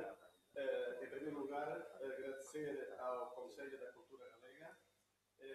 Eu venho em nome de uma associação que se chama Além Guadiana, uma associação muito pequena, poucos recursos económicos, muita vontade e vem de Olivença. Olivença é um território com 453 km², com 12 mil habitantes. Nós nascemos há 9 anos para recuperar, preservar e promover a língua e cultura portuguesa nesta localidade. Quando falamos do português em Olivença, gostamos de diferenciar entre português de e em. Portanto, há um português característico de Olivença, que eu agora explicarei um pouco, e o português em Olivença, aquilo que se deveria dar nas escolas. O português de Olivença é aquele que é nosso, com traços singulares, e o da escola é o português padrão. Para situar Olivença, posso ler que, dependente de Portugal, desde 1297 até 1801, nesta data o território passou à administração espanhola. 5 séculos portuguesa e 2 espanhola. O seu singular passado converte-a num exemplo único na Península Ibérica e a sua característica principal é o biculturalismo. Manifesta nos seus aspectos monumentais, musicais, etnográficos, linguísticos, etc. Hoje em dia, instituições e cidadãos de Olivença visam projetá-la como espaço de encontro entre duas culturas, a portuguesa e a espanhola, convertendo-a num bom exemplo europeu que as culturas somam e enriquecem. Mas, para atingir a meta do biculturalismo, deve igualmente ser promovido o bilinguismo, coisa que não está a ser feita. O português de Olivença e a sua situação atual é a seguinte: o português era ainda de uso massivo e vigoroso nas classes mais baixas de Olivença, em meados do século XX, com um bilinguismo muito assente. Mas é precisamente nessa época quando, por diversas causas, se intensifica o declínio da língua de Camões e se produz a transmissão geracional. Na atualidade, os falantes nativos de português oliventino encontram-se nas idades mais altas, em camadas superiores aos 70 anos. Em aldeias como São Bento da Contenda, o português mantém-se da melhor maneira e há falantes ainda por baixo dessas idades. Pelo contrário, em Tálega, que é um município que até 1850 pertencia a Olivença, praticamente já desapareceu. O chamado português oliventino é mais outra expressão dentro da riqueza e diversidade do português no mundo. É considerado como um subdialeto português meridional, alentejano, com superextrato espanhol. Uma língua modelada pela geografia e a história peculiar do seu território. Não existem dados exatos de lusófonos no território histórico de Olivença, mas pode afirmar-se sem sombra de dúvidas que ainda sobrevive, e isso é algo que pode ver-se ainda na rua, no dia-a-dia, em conversas cotidianas das nossas pessoas mais velhas, apesar de que os falantes se encontrem cada vez mais descontextualizados, com menos pessoas com as quais falar na sua língua. Uma estimação com base no conhecimento direto do meio e nos dados que nos fornece a pirâmide da população no censo da Câmara Municipal, com uma população de 1.500 pessoas acima dos 70 anos, permite-nos assegurar que o número de falantes no território não seria em nenhum caso inferior a 1 milhar. Todavia, consideramos que o seu número talvez seja superior se tivermos em conta os emigrantes que vivem fora e conservam a língua. Não se tem aqui em conta os que falam português convencional, após a tê-lo aprendido em centros educativos, especialmente entre os mais jovens, nem a população de idades intermédias, que apesar de não o falar desde o berço, tem um domínio aceitável por tê-lo ouvido habitualmente no seu meio. Bom, eu vou tentar falar das atuações, como foi pedido na carta, no apartado, ou no artigo 7º, a partir de 2013 até 2017, embora eu faça algumas referências anteriores, e posso dizer o seguinte. A 15 de março de 2013, a Linguadiana pede ao professor Dr. Eduardo Ruiz Vieites, que está aqui presente e que muito agradecemos tudo no que nos tem ajudado, professor catedrático da Universidade de Deus e também assessor consultivo do Conselho da Europa, emitiu um relatório sobre a conveniência de declarar o português oliventino como bem de interesse cultural para ser entregue à Direção-Geral do Património Cultural da Junta de Extremadura. Isto a 15 de março de 2013. Poucos dias depois, em abril de 2013, a pedido também da Linguadiana, o professor Juan Carrasco González, catedrático de Língua e Literatura Portuguesa da Universidade da Extremadura, investigador responsável do Grupo Lepol, emitiu um relatório também para o português oliventino. Bom, ambos relatórios foram enviados à Direção-Geral do Património da Junta de Extremadura, a 6 de janeiro de 2014. O que é curioso é que, a 31 de março de 2009, a Linguadiana requer à Direção-Geral do Património da Junta de Extremadura a declaração do português oliventino como bem de interesse cultural. Periodicamente, mantém-se contacto telefónico com os técnicos da direção da Junta. Isto foi em 2009. Em 31 de julho de 2012, 3 anos depois, o nosso pedido para o português em Olivença, português oliventino, para ser declarado como BIC, é arquivado, alegando a Junta de Extremadura não terem notícias de continuar com o processo. Coisa que nos espanta. A 6 de janeiro de 2014, como dizia, volta-se a entregar esses relatórios. Até ao dia de hoje, não temos notícias. Isto no que refere ao português oliventino. A 21 de fevereiro, mais tarde, dizem que estavam a avaliar, segundo os relatórios técnicos, mas pronto, ficou aí isto em águas de bacalhau. O que é que nós fizemos em Olivença para o português oliventino? Uma das coisas que fizemos foi um estudo recopilatório, em 2014, que foi promovido, curiosamente, pela Câmara Municipal de Olivença, foi através da Associação à Linguadiana e com o apoio da Universidade de Extremadura. Esse relatório seria apresentado uns meses mais tarde.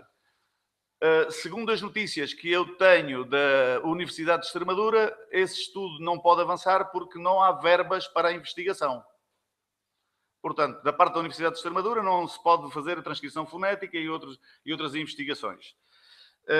E pronto, essa é a situação, por uma parte, do português oliventino, independentemente de nós termos feito outras atividades que eu falarei.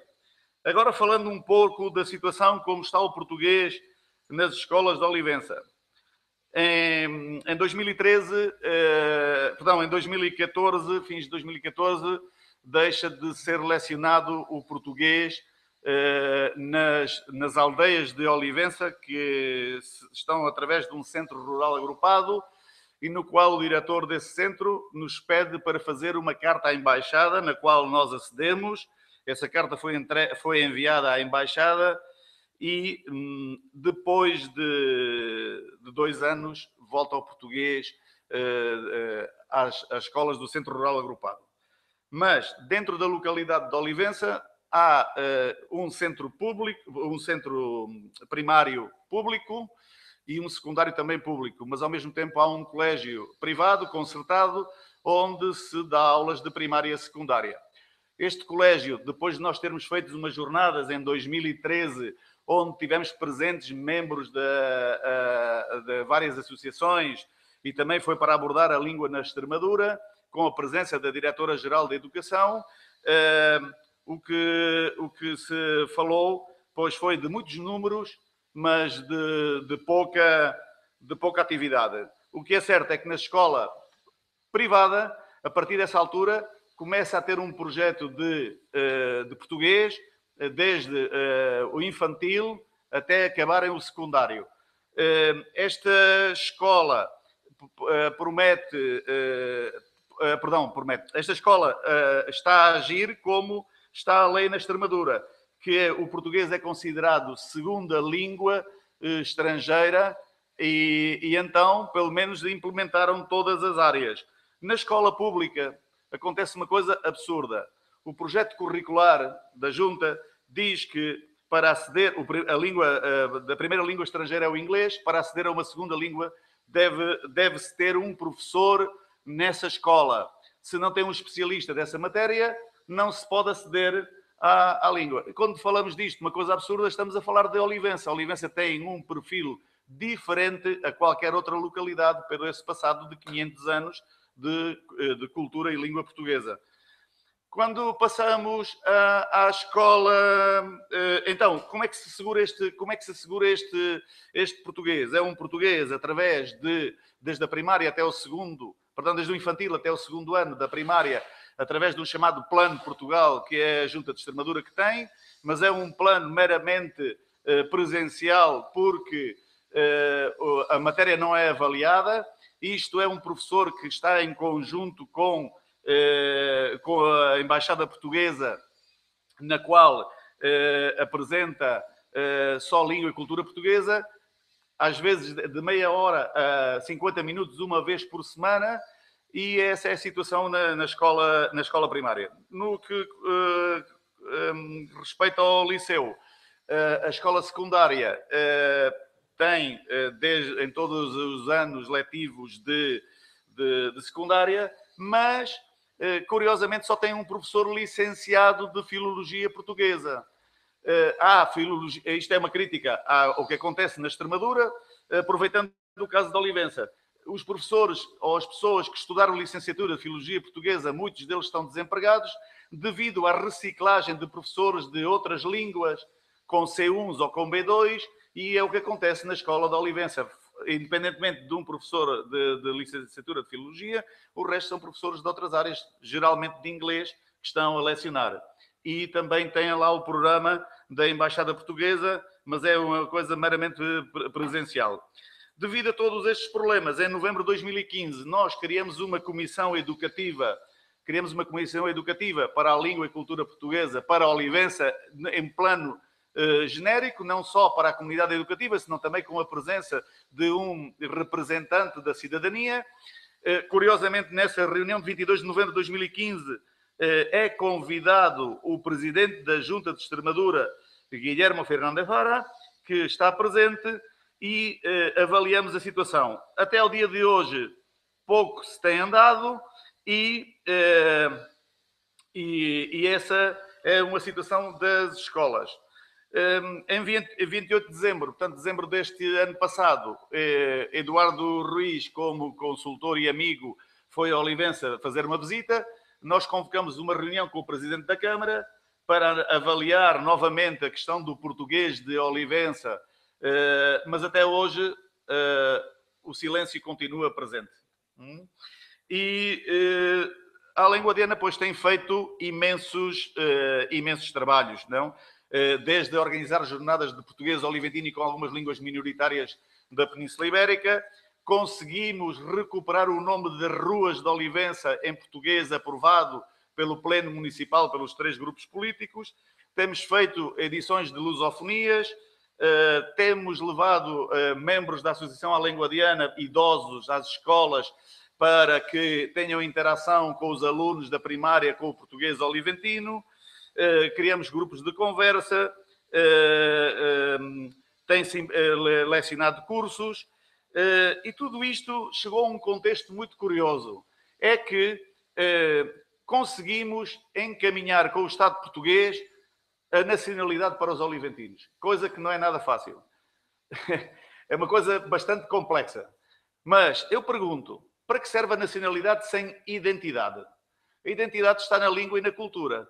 Portanto, eu penso que falta aqui algum diálogo entre a própria Junta da Extremadura com o governo português para abordar a questão, pelo menos cultural e linguística. Nós somos uma associação que estamos a leste da política, não queremos saber de política, não queremos saber de outras reivindicações que possam ser territoriais, porque durante 200 anos esqueceram-se das pessoas. E essa é que é a questão pelo que nós lutamos ou trabalhamos.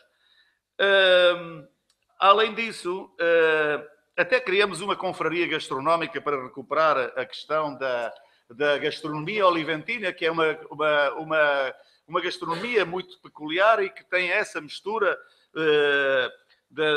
dos dois países, não é? Agora, de quem é a responsabilidade? Não sei. Eu não sei se será só responsabilidade do Estado espanhol, através da Junta de Extremadura. Não sei se o Estado português tem alguma coisa a fazer. O Estado português muitas vezes reclama tanto de cultura para Timor, Angola, e a 200 km de Lisboa, muitas vezes nem atravessa o Guadiana, não é? Portanto, nós não estamos aqui para reivindicar, estamos aqui para construir, e é isso a mensagem que nós queremos deixar. Até uma coisa curiosa, este ano, o ano passado a Além Guadiana participou no Dia de Portugal, deu apoio à Câmara, mas este ano, como não fomos convidados para tal, até conseguimos organizar uma coisa muito curiosa, que foi a primeira vez em Olivença que se dá uma missa íntegra em português. E tem explicação fácil. Até 60 anos atrás as missas eram em latim. A última missa que houve algumas palavras em português foi em 1840, mas esta foi íntegra em português. E essa é a mensagem que queremos deixar, que se nos perguntarem se a carta se está a cumprir em Olivença, digo que não. Falta, eu depois nos 5 minutos serei muito breve e direi algumas iniciativas que se podem tomar, que a mais importante é a sensibilização. E muito obrigado. Gracias a Eduardo e gracias a todos e a todas por esta tan asustada e tan medida intervención. Sí, eu pensaba no inicio darvos 5 minutos máis a cada un para falarmos así un pouco, en fin, algúns temas máis comuns e transversais. Non sei se temos exactamente ese tempo, aínda que os tempos foron ben, empezamos 10 minutos máis tarde, etc. Bueno, podemos facelo se alguén de vos ten particularmente algunha cousa esquecida de decirla, senón eu preferiría abrir o debate ao resto dos participantes da mesa, da sala, bueno, a mellor xorden preguntas ou cuestións que poden ser non necesariamente preguntas á mesa, sino preguntas entre todos nós e todas nós para tratar de reflexionar. Non sei se vos parece ben isto ou preferides apuntar algunha cousa antes de abrir o debate ao grupo. Eduardo, se queres dedicar un minuto a clarificar alguna outra cousa antes de abrilo, decías 5 minutos, pero preferíamos, bueno, sabendo que quedaban minutos pendentes, creo que en xeral se tocaron case todos os temas, as carencias, as eivas, os problemas, podíamos abrir o debate. Eu vou dizer só uma coisa. Vale. Não sei se tem conhecimento, eu tive conhecimento isto através da revista, já não recordo se é a Visão ou Sábado, que é uma revista portuguesa, houve um alentejano, um português, que criou uma app para recolher todas as línguas do mundo. Portanto, qualquer pessoa pode gravar e pode pendurar aí esse registro. Não sei se seria bom criar apps nas zonas para precisamente conseguir não perder parte desse legado linguístico e que posteriormente, quando algum dia digam que temos dinheiro, que é mentira, então se possa fazer essa investigação. Eu penso que essa é uma das coisas que eu queria deixar aí, pelo menos de forma genérica. Já falar de coisas particulares não... Está bem? Obrigado. José Ignacio, querías comentar? Sí, simplemente es que hice dar un dato que también es bastante relevante al respecto de la situación del lionés o sobre todo del tratamiento extremado que tiene la Xunta de Castilla y León respecto al lionés respecto al gallego. Esta comparanza no va de ningún xeito para al contrario, dende a asociación de la que estoy representando, Faceira, buscamos y defendemos, por supuesto, todas las medidas respecto al gallego, igual. El punto número 1 que llegué anteriormente dice que lo que gustaríamos precisamente y el desenvolvimiento legal de los artículos 5.2 y 5.3 del Estatuto, que son precisamente los que recuellen el 5.3 concretamente del gallego.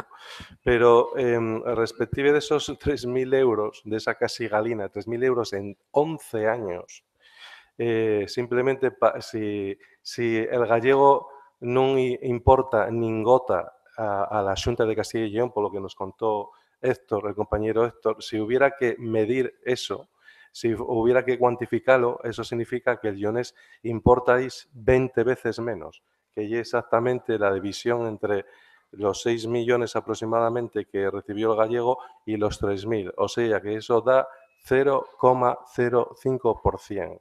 Con lo cual hay una doble... No entendemos por qué hay esa doble vara de medir con una lengua minoritaria con otra lengua minoritaria. Entendemos que tiene que haber un tratamiento igual para las dos y cuanto mayor posible para las dos, por supuesto. No, bueno, la intervención primera foi máis breve e non fale deles prioridades urxentes que non sei, evidentemente, las peticiones en este caso sería para que digamos, los que van a confeccionar el informe y tal tengan en cuenta estas cuestiones. Para nosotros la prioridad máxima es la de que se pida a las autoridades públicas, en este caso autonómicas y del Estado, que den el estatus de oficialidad para la lengua asturiana. Yo creo que dentro del Estado español no hay otro mecanismo que sirva para la protección de las lenguas que el tener el estatus de oficialidad.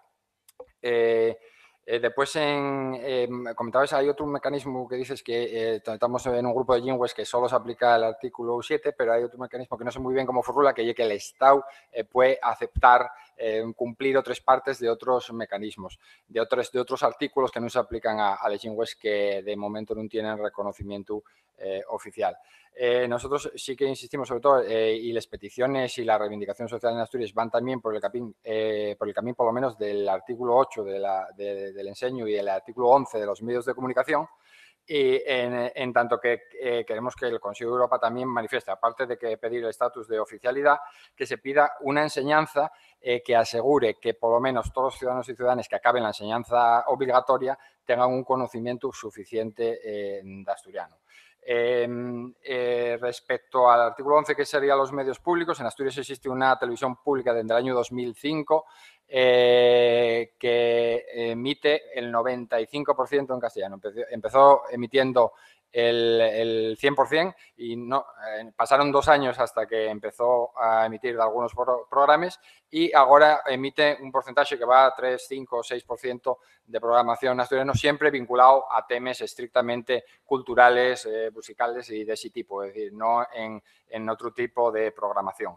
Por lo tanto, yo creo que son las peticiones que hacemos para que se espeñe claramente en la carta y eso, que se pida el estatus de oficialidad y una enseñanza en los medios públicos que respondan a ese estatus. Gracias. Moi ben, moitas grazas. Como vedes, hai unha diversidade de situacións en a comunalidade de que son linguas non oficiais. É certo que o instrumento de ratificación do Estado español inclúe que para aquelas linguas, digamos, o que chaman linguas da parte 2, poden ser extendidos os artigos 8 ou 14 en función de o estudo particular de cada unha das linguas. Pero iso é unha decisión que non resolve o Consello ou Comité de Expertos, sino que o Comité de Expertos ten que resolvelo a Administración que envía o informe cada ano, por menos esa é a miña incomprensión. Pero é certo nese sentido de que podería aplicarse a calquera das linguas desta mesa ou da mesa seguinte os artigos que introduce a parte 3 da Carta, non? Pero isto non é un caso excepcional no caso do Estado español, até este momento non se fixo. Pero sí quería recordar a última recomendación do Comité de Ministros, que sabedes que, ademais do informe do Consello de Europa, do Comité de Expertos, hai unhas recomendacións do Comité de Ministros que xa teñen unha tonalidade máis política, polo menos así había que entendelas.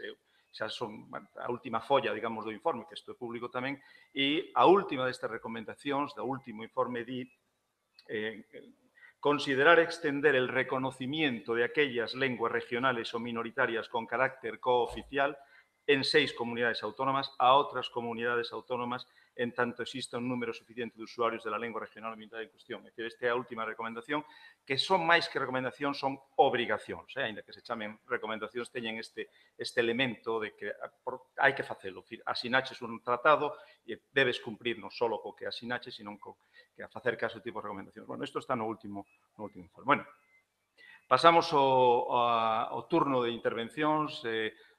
As persoas que queiran intervir, que non sei se hai un micro, por favor, o que vos pediría é que fóramos breves na cuestión, no comentario, e que vos identifiquedes, digades quen sodes, para que todo o mundo teñamos sobre os datos concretos. Por favor. Hola, bo día. Son Romina Val, de Prolingua. Quería facer unha cuestión a Aitor. Explicaches que al 11 houbo atrancos por parte da Junta de Castela e León. Eu quixera saber o colocarse esta materia fora do horario escolar, non? Se non teño entendido, en algún IES dos 4 bercianos, ás 8 da mañán, os atrancos os que se ven sometidos os alumnos, é dicir, porque carecen de transporte escolar para asistir ás aulas, cale da disminución dos alumnos nos 4, perdón, que estou un pouco nerviosa, nos 4 institutos de educación e, aparte, tamén quero saber se é coñecedor que este tema se levou ao Parlamento Galego e cal foron as accións emprendidas pola Xunta de Galicia a este respecto. Grazas. Ben, vamos ver, sí. Leamos con esa situación que describías, que describín eu antes, 3 anos, ¿no? 3 cursos escolares. Eses 3 cursos escolares, a situación é realmente penosa, lamentable, por non decir surrealista. Hai rapaces que se ten publicado, ademais, apareceu en prensa, teñen que coller unha clase fora do horario escolar para poder seguir facendo clases de galego, aulas de galego en bacharelato. En algúns casos, evidentemente, abandonan e aí está claro que hai unha baixada do que é a matrícula ao chegar ao bacharelato e incidiu claramente a cuestión da 11 moi negativamente. De aí que podemos falar incluso en secundaria que non hai un estancamento, sino máis ben unha tendencia a baixa, non? Canto máis alto, maior, evidentemente, porque os rapaces a esa altura non están para bromas, non? Sobre todo se van a presentarse a un selectivo e esas cousas, non? Por outra banda, son 3 anos nos que se ven denunciando isto. Se chegou a que o Parlamento de Galicia fixera un pronunciamento de cara a que se solventara esa situación. Ese pronunciamento que se fixo o ano non tivo ninguna consecuencia. E esta situación actual, levamos, xa digo, 3 anos. Sabedes que a 11 está en un proceso, un impasse de arriba a baixo, e con esas, digamos, situación de, un tanto de que non se está propiciando, que pode cambiar, que igual se desaparece. Con esa historia, a Comisión da Xunta de Galicia e a Junta de Castilla e León non avanzou nada nese sentido. De feito, xa dixen, hai 1 ano e medio que non se reúne. Está aquí o secretario xeral de Política Lingüística que pode constatar mellor que a min todo isto que estou dicindo. Moitas grazas. Egunon, soy Garbiñe Petriati, y hablo en nombre del Observatorio de Derechos Lingüísticos del Euskera. Tenemos nuestra sede en Pamplona y trabajamos para toda la comunidad de lingüística euskaldún. Y quiero hacer un apunte sobre la realidad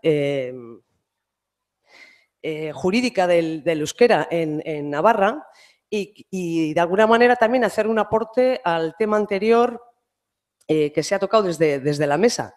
La ley foral del vascuence, bueno, del euskera, se le ha cambiado la denominación justo la semana pasada, es la que regula el estatus del euskera en la Comunidad de Navarra. Es la Ley 18/1986 y esta ley determina 3 zonas lingüísticas. O sea, una que es la zona vascófona, en la que la lengua es oficial. Una segunda que es la zona no vascófona, en la que la lengua no es oficial.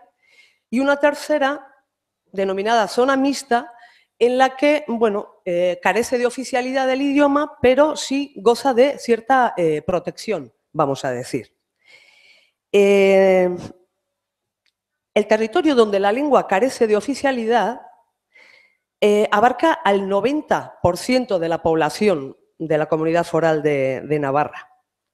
Entonces, cuando el Estado español ratificó la Carta de las Lenguas Regionales, declinó aplicar la parte tercera a todo el territorio de la Comunidad de Navarra.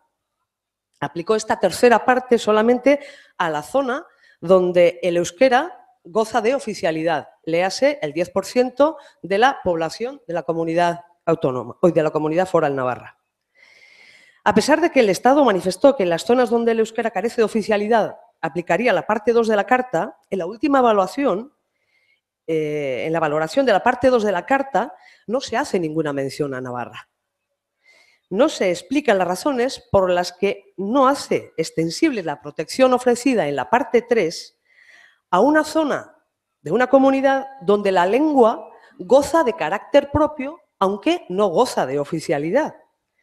Esta actitud, en nuestra opinión, entendemos que es incompatible con el mismo espíritu de la Carta, con los objetivos que se recogen en la misma y también con los principios generales de la Carta.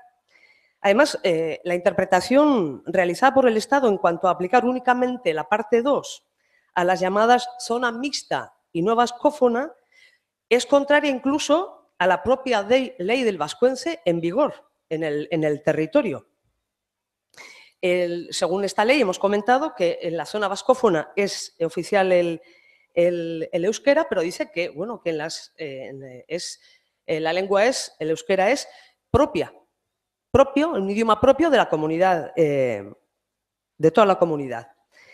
Entonces, no sé, resulta incomprensible de alguna manera hacer una lectura tan restrictiva de la propia Carta y dejar al margen la aplicación de los compromisos más interesantes hacia la gran mayoría de la población navarra y hacia casi la mitad de su población vascohablante.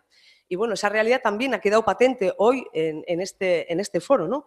Por todo ello, entendemos que es totalmente indispensable que se vuelva a reflexionar sobre la aplicación de la parte 3 de la Carta a todo el territorio de la Comunidad Navarra.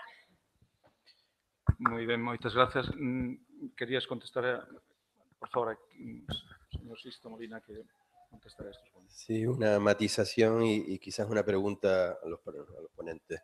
La matización, que también va al hilo de lo que dijo el señor Carlos Pulgar, hay que diferenciar entre lo que sería bueno, lo que sería probablemente no solo bueno a nivel político, sino también práctico, y las posibilidades que tiene el Consejo de Europa de intervenir en esas decisiones, que va al hilo también de la exposición de la última ponente de Garbiñe.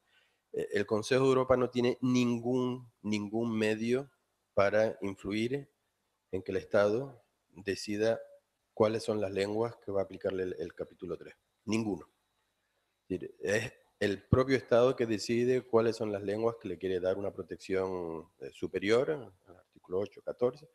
Ya digo, no hay ninguna manera, incluso aunque hubiera una recomendación del comité de expertos indicando que sería adecuado protegerlas de una manera superior, el Estado tiene potestad absoluta, tiene soberanía total para decidir cuáles son los artículos que va a aplicar a las lenguas. No en el artículo 7, ya lo hemos hablado, es que es de aplicación a todas las lenguas, pero los otros artículos no hay ninguna manera, incluso con una recomendación, que además sería un poco ilógica porque es el propio comité de ministros que da la recomendación, no es el comité de expertos, es el comité de ministros que puede dar una recomendación sabiendo que ese tipo de recomendaciones prácticamente queda al libre albedrío del Estado de dar cumplimiento o no. Otra cosa es que a nivel nacional tenga que haber una manera de discutir entre las autonomías y el Estado central del por qué se toman unas determinadas decisiones. Pero en todo caso quiero matizar que no hay ninguna manera, en base a este convenio, ni en base a la forma en que trabaja el Consejo de Europa, salvo en el Tribunal Europeo para el Derecho para la Protección de los Derechos Humanos, en el que se pueda influir en este tipo de procesos. La pregunta, si me permite, Fernando, a los ponentes es, bueno, sabemos muy bien que hay un problema financiero, mayor o menor, depende de la autonomía, y quiero no solo hablar a nivel de España, sino a nivel europeo. Hay un grave problema financiero para poder cubrir las necesidades. Sabemos que hay, en algunos casos, mayor o menor voluntad política, tanto a nivel nacional como a nivel regional, aunque indico que nosotros a nivel regional no podemos hacer nada, es un convenio que se firma con el Estado. Pero a mí me gustaría saber, por vuestra parte, cuál es la situación práctica, cuál es el sentimiento popular de las familias. Es que existe hoy, comparando con los últimos 20 años, es que existe hoy la voluntad de las familias de querer dar realmente una educación en las lenguas minoritarias, regionales. Vemos que en las familias no se habla, en muchas familias no se habla en la lengua gallega o en la lengua, y es por ahí también por lo que se está perdiendo quizás esa continuidad. Se puede tener a nivel colegio, se necesitan también los medios de comunicación, se podría también tener que hablar fuera, pero si no se crea esa necesidad también en el seno familiar y esa voluntad por parte de la familia de exigir a los responsables políticos que se tomen las medidas necesarias, quizás es uno de los eslabones que se está perdiendo y me gustaría saber cuál es vuestra opinión. A ver, temos ainda un par de persoas que levantaron a man, creo recordar. Preferides responder a isto moi brevemente ou escoitar as outras dúas intervencións? Contesto agora. Contesto agora. Pero non temos moito tempo, quería escoitar tamén. Sí, la rotura de la transmisión generacional, evidentemente, y el problema principal. Claro, la culpa de estas cosas suele ser compartida, es decir, supongo, evidentemente, el ámbito familiar, pero el ámbito familiar, evidentemente, está presionado por el ámbito social y político. Entre las medidas que siempre pedimos son medidas especiales de transmisión, porque, evidentemente, si no está presente en la escuela, en esas primeras etapas, si no está presente en los medios de comunicación, si no está presente en la socialización y los juegos, difícilmente va a favorecerse esa transmisión. Por tanto, la transmisión generacional es como el último eslabón de una cadena. Es decir, las familias, a pesar de que tengan cierto apego y lealtad lingüística, llegan a la transmisión como el último eslabón, una vez que consideren que el aprendizaje de la lengua es útil para el Sofía o para la Sofía. Evidentemente, vivimos en una sociedad donde aprecia la utilidad por arriba de todo. Y entonces, claro, en este caso, las circunstancias tienen que hacer que esa lengua sea útil, dependen en muchos casos de las medidas políticas, es decir, que sea una lengua que se vea en la tele, que sea una lengua que se sienta en esas escuelas, que sea una lengua con la que se pueda estudiar y acceder a mercados de trabajo y tal. Entonces, evidentemente, si políticamente eso no se favorece, la transmisión ponse en unas circunstancias muy complicadas. Suscribo todo lo que ha dicho Carlos hace un momento. Nada más añadir una cosina en el caso concreto del Lyonés, como estamos todavía varios peldaños más para atrás, pues hay un problema muy serio de reconocencia de los propios falantes. Y esos 25.000 igual son 50.000, pero 25.000 piensan que están falando en un chapurreado, que dicen ellos. O sea, que piensa que está amecido con el castellano y no tiene ni siquiera consideranza como lengua. Entonces, partimos todavía de una base menor, pero suscribo todo lo dicho por Carlos. Sí, eu simplemente comentar, xa o comentei antes tamén, que é certo que se non fose, por exemplo, no Bierzo, nas Portelas, polas familias, o éxito do programa de promoción do galego no ensino sería hoxe realmente unha cousa moi puntual que pasou desapercibido, foi un proxecto fallido, non? E todo o contrario. E é grazas ás familias, non? Porque xa dixen que hai moitos problemas de carácter administrativo, sobre todo a administración, para realmente darlle un pulo como é debido.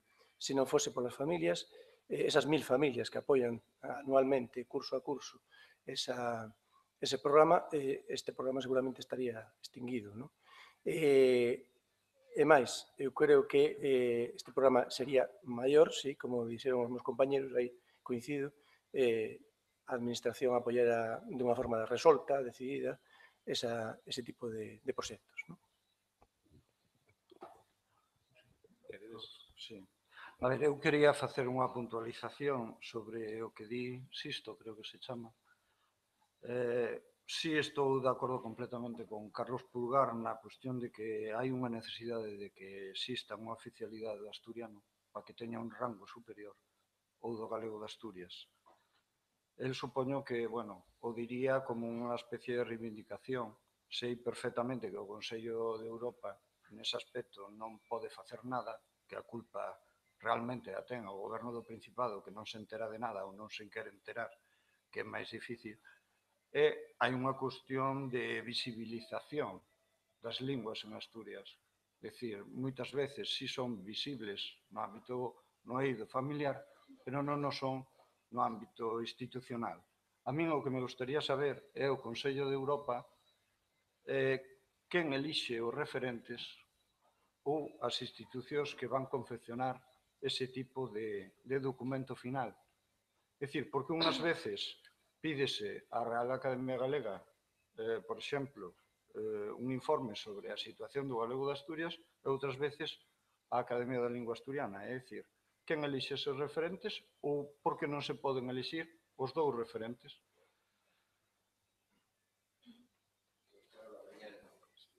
Exacto, creo que non... Sí.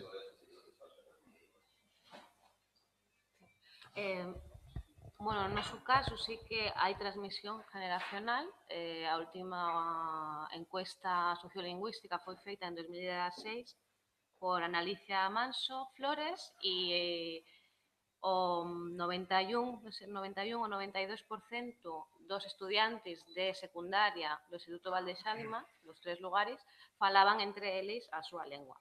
Entón, nese sentido, cuantitativamente estamos bastante ben. Cualitativamente, ella diría que non, porque hai un proceso de castellanización imparable, inminente, e non sei se, espero que non, irreversible. Entón, sí que non hai unha conciencia por parte das familias de superar esa situación de diglosia, pero tampouco creo que sean solo as familias os falantes que teñan que ter esa conciencia. Eu gostava de dizer que em Olivença houve uma interrupção intergeracional nos anos 60 pela língua dominante por um processo de castelhanização. Então considerou-se que a língua portuguesa era uma língua pobre sem futuro, era o que ficou recluído em casa. Hoje há consciência dos filhos desses falantes de que devem aprender português na escola. Mas também não exigem nada para que a situação melhore. O português oliventino é considerado como uma coisa que se vai extinguir e eu não considero que se possa perder. Eu penso que deve haver uma sensibilização por parte de todos. Penso que é a coisa mais importante, sensibilizar do valor afetivo, porque quando se perde uma língua, perde-se parte do conhecimento humano. E, por outro lado, nós fazemos propostas com fins didáticos, como através de contos populares, de encontros intergeracionais, que eu penso que se realizassem as instituições esses encontros ou essa ajuda para que se escrevesse e através de outras atividades, eu penso que não se perde, pode-se perder da forma oral, mas pode haver uma transmissão. Isto é complicado, pelo que disse, pela situação económica e por outros aspectos, mas às vezes não depende de quem governa, depende da vontade do governante, que é o mais importante. E quando a pessoa não tem afeto, se uma pessoa de ciências está a gerir uma questão de cultura, muitas vezes o afeto não é tão grande. Isso é que é o problema. Bueno, moitas grazas. Eu creo que temos que parar. Sinto por as persoas que tiñan pedido, algo que queirades non facer a pausa máis curta, pero son justamente as 11:30, está previsto unha pausa hasta as 12. Eu adáptome, se queredes que se formulen esas dúas cuestións, ben, se non paramos aquí, como preferidos. Bueno, pois pásalle a... Bernat Joan das Illas Baleares. Eu quería facer unha intervención en relación con o Consello de Europa, aproveitando que hoxe temos o señor Sixto Molina, para decir que tal vez o Consello de Europa podría facer unha acción proactiva con as minorías lingüísticas de outros postos como Italia sobre boas prácticas.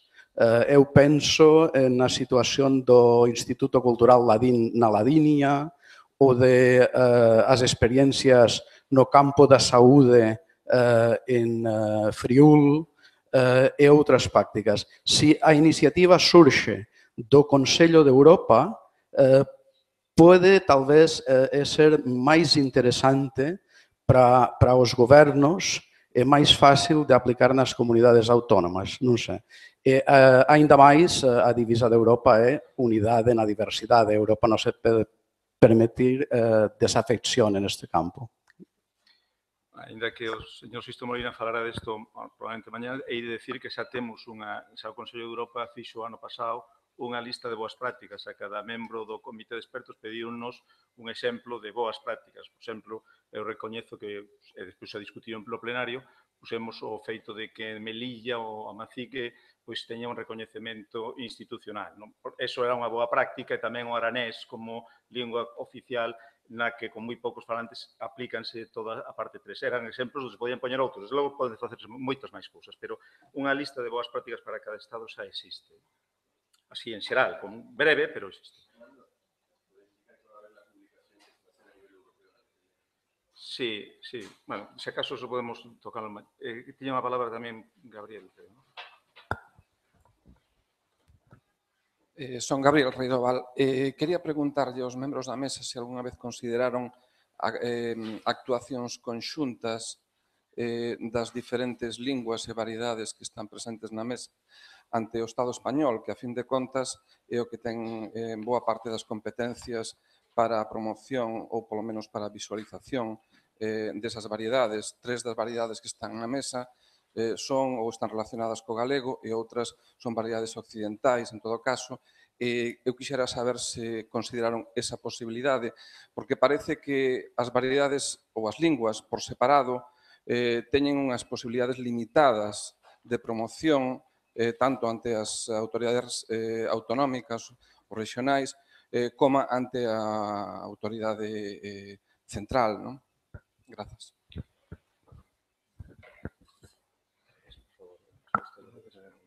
En el caso concreto de esta asociación de Faceira, en el punto 2, precisamente proponía la creación de un órgano administrativo autonómico dentro de Castilla y León que pusara conjuntamente con una política que fuera de defensa de ambas lenguas, del gallego y del leonés, fuera eficaz, coherente y con continuidad. En el caso concreto del, vamos a decir, el territorio lingüístico de leonés que coincide con el del gallego, por refiero a las provincias de León y de Zamora, evidentemente debería caltenerse una política de total colaboración y total entendimiento tanto con Asturias, que es el otro territorio donde se fala asturiano, leonés, y con Galicia, en el caso del gallego. En el caso, para nos está clarísimo, tienen que haber actuaciones conjuntas y no solamente de estas lenguas del occidente, probablemente da algo más coordinado a nivel de todo el Estado.